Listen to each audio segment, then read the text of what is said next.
probably more needles than I've been putting in most people though, because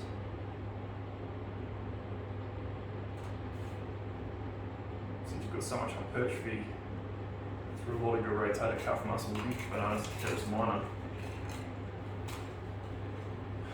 There's quite a few trigger points.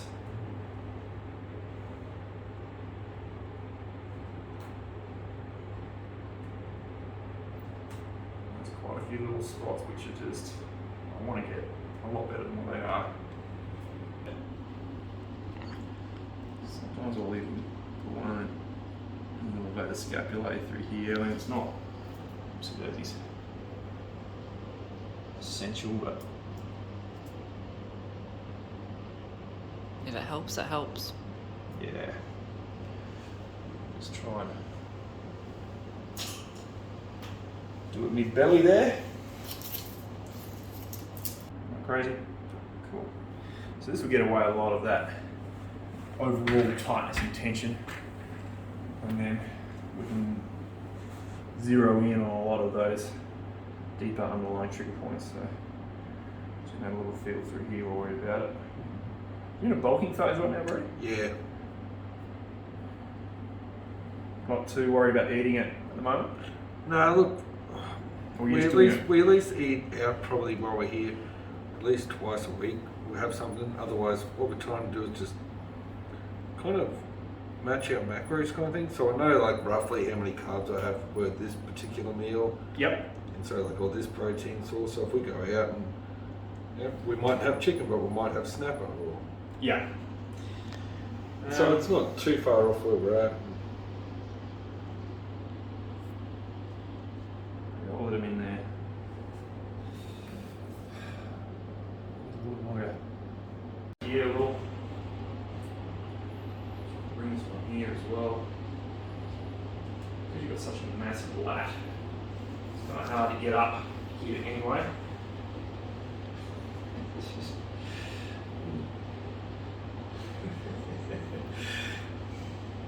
it's a big boy. Hey guys, Jono from King Chiropractic here. Short video for some of my shoulder patients, specifically frozen shoulder. Now frozen shoulder, as most of you know, you can't bring your arm out, and usually you can't bring it rotating into external rotation. So we want to get those motions back. So we're going to utilize a process called Reciprocal Inhibition, and that simply is, if I flex my bicep like this, my brain has to send a signal to my tricep to relax. And it's this relaxing signal that we want to utilize to help a lot of the muscles which have gone into spasm in the shoulder. Frozen shoulder, basically every muscle is in spasm, so you can't move it anywhere, any motion. We want to get that back. So first off, if you can, or if you have one at home, use a wheat bag, warm the shoulder up, good 5 to 10 minutes. Have a hot shower as well. That's going to help those tissues move a lot easier. Alternatively, of course, let's just come over to a bench. Use my good arm to actually bring that on a bench. I'm going to slightly lean over. Now, if I can, get a little weight, maybe half a kilo or a kilo, no more than a kilo.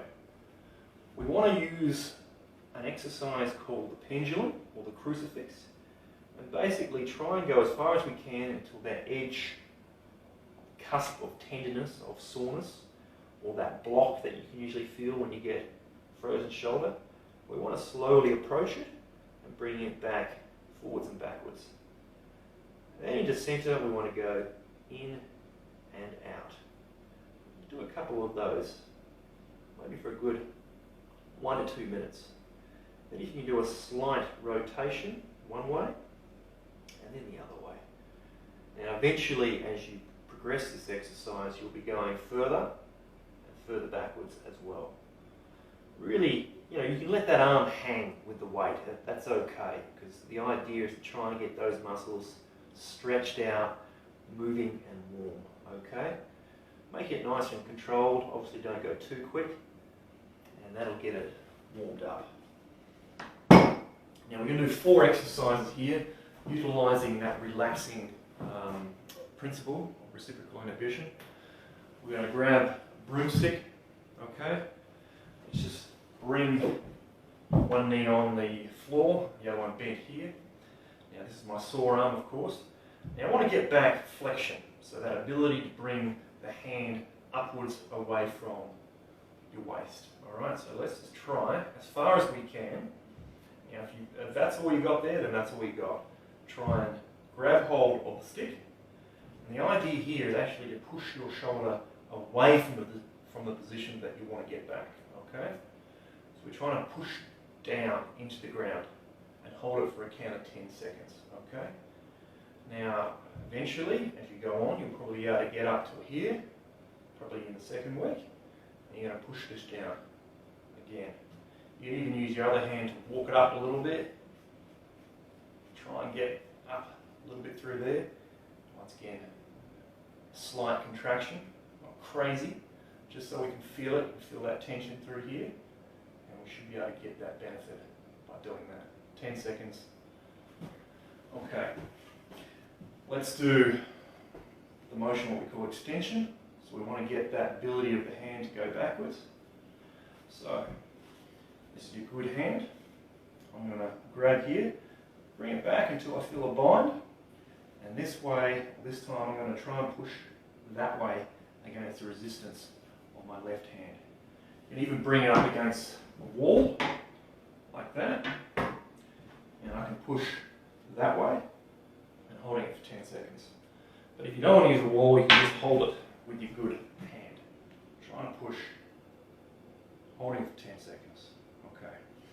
The other action is what we call internal rotation, the ability to take your bra strap off. This is quite a real crucial exercise for the ladies to be able to do. So we're going to take the stick behind our backs. We're going to bring it up until that bind happens, and you're actually going to push your hand that way, okay, against the resistance of the left hand. Trying to push, hold it for 10 seconds. Okay. Now, the other exercise is what we call abduction. So we want ability to bring our hand right out like that. So we're going to try and bring it till it stops. And then, as you guessed it, we're going to try and push that way back in towards the body. Okay. Final one. External rotation. Again, the ability to do that, very hard exercise to do, or a hard movement for a frozen shoulder person to be able to achieve. So we're going to try, bring the hands up into a 90-degree angle. You're going to bring it out until it binds, and then we're going to push the pole that way, away from that motion. Okay? And hopefully that'll be able to relax the muscles that allow us to bring it out. Perfect. So I hope that helped, and I will see you in the next video.